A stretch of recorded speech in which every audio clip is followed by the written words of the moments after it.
खबर शामिल करते हैं हारूनाबाद से। महंगाई से परेशान आवाम को पेट्रोल की कीमतों में इजाफे की सूरत में एक और झटका। पहले से पिसी हुई गरीब आवाम मजीद परेशानी से दो चार। पेट्रोल और डीजल की कीमतें मुल्क की तारीख की बुलंद तरीन सतह को छूने लगी। मजीद इसके हवाले से देखते हैं हारूनाबाद से अरशद अली गौरी की रिपोर्ट। मुल्क में जारी महंगाई के वारों से अवाम बेहाल हो गई। हुकूमती दावे सिर्फ तफले तसलियों तक ही महदूद होकर रह गए। मौजूदा हुकूमत की तरफ से महंगाई को कंट्रोल करने के दावों के बरक्स रोजमर्रा की एशिया की कीमतों में इजाफे ने आम आदमी का जीना दोभर कर दिया है। पेट्रोल और डीजल की कीमतें मुल्क में रिकॉर्ड सतह पर पहुंच चुकी हैं, जिससे किरायों समेत हर चीज की कीमत में इजाफा हो रहा है। महंगाई ने हुकूमती नाअहली सब पर अयां कर दी है। मुल्क भर की तरह हारूनाबाद में भी अवामी सतह पर हुकूमती नाअहली पर शदीद गम गुस्सा पाया जा रहा है।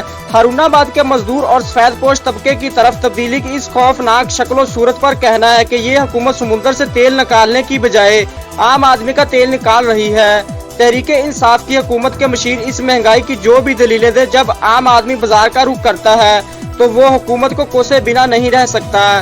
कैमरा टीम के साथ अरशद अली गौरी, हारूनाबाद।